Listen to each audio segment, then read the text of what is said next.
Some of these people I talk to, you're talking about 5, 6, 7 years building these cars. When you really sit there and you see the time and the effort and the quality that they put into their builds, it makes you think like these people not only have the skills, but they truly care.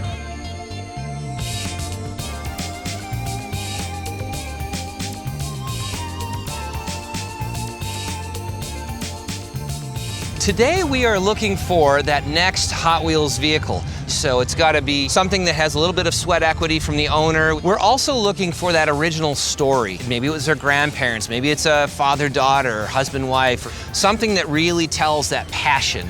As a judge, we have 3 different things we're looking for. You know, there's the garage spirit, there's the authenticity, and then there's that Hot Wheels story. You know, anything that just really ties you in, and now you have that emotional connection to the cars. It's like, no, this is my baby, this is my love. I worked on this, and I'm really proud of it, and I want to show it.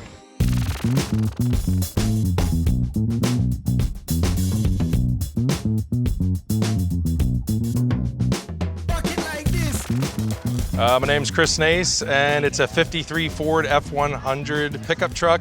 It was kind of a concept build. I wanted to make it look like a 60s Southern California lowrider truck, kind of period correct, everything in it. It's chopped and channeled and sectioned, and a little modern flair of the air ride laying frame. Funny nickname is El Guapo. It's the beautiful one. Took 5 years to build this from beginning to end. It was probably one of the most arduous tasks ever. Hot Wheels cars, growing up with them, they always had to be a little flamboyant and have a lot of cool paint on them, and having 17 coats of glitter metal flake on the roof, I think brings it into the Hot Wheels world.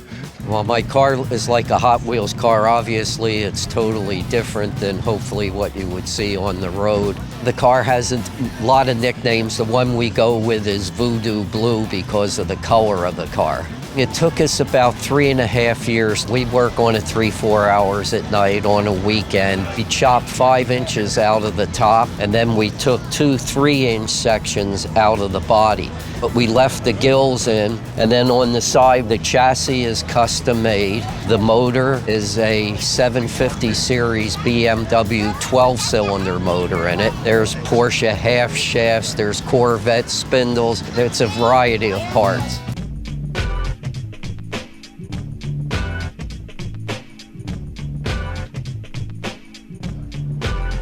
My name is Dave Hobson. The year is 1957, and I call it the 57. I built it as a Hot Wheels style car because I always grew up with Hot Wheels. So building it, I had that in mind, that it looks like a Hot Wheels car, and everybody tells me that. The body, I pretty much had in my mind what I wanted to do. But you know, what you have in your mind doesn't always work out when you start to do it. So there was a few little things here and there. Started out as a 4-door 57 Chevy that was rusted away. I actually cut the back end off and made it into a bench for a few years. Custom built the frame, did the engine, did the interior, did the body and paint. Most excited for today would be to win and go to Las Vegas. I'm hoping that it happens because my fiance and I, we would like to get married there, which would be kind of nice, so. Before we go in to announce our winners, I want to thank all our sponsors that made this possible and that make this experience so great. First, of course, Mobil 1. Second, Mechanics Wear that we saw there that had the Pit Stop Challenge. Some of you were lucky enough to get some of those Hot Wheels gloves for your kids. Those are the most amazing gloves. And then number 3, we have Dickies here to the right. That's a staple for anyone who's into cars. And this is a great way to gather the community. And thank you for having us here. All right, everyone. You guys have a good time today checking out all these cool cars? Definitely. Yeah, awesome. Would love to hear what you guys thought was your favorites and why. My favorite is probably the 57 show hot rod. He built the thing together, chopped it up, cut it up, put it together, put the motor together. Like, I don't know, I think it's special. It's probably my favorite. I did like the Toyota Cruiser. It's got a naturally aspirated V12 up front on a car that looks like it should never have a V12 in it. All right, sounds like we have a consensus here. Let's go make someone very happy. All right, without further ado, the winner definitely checked all 3 boxes that we're looking for. So it's with no great surprise. It is the blue Toyota FJ. Come on up and get your prize.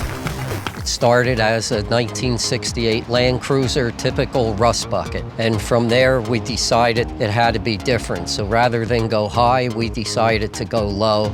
We put in the motor that you see here, which is a BMW 750 series motor. But then we didn't want to leave out the domestic side of things, so we threw in a Pontiac GTO rear end with some Corvette wheels and Corvette knuckles, so we kind of got the whole entourage of all the different cars out there. It basically drives like a go-kart on steroids. The motor isn't that big, it's only a 300 horsepower, and if you go along at like 20, 30 and you punch it, it hooks up and it goes. Even just being here today, I never thought we had a chance. You know, just being able to make it to SEMA in Vegas, you know, if we could get to the end game and have a Hot Wheels car made, that would be absolutely amazing. To me, it's the reaction of the people. As today, everybody seemed to enjoy it, and of course, not near as much as we are now.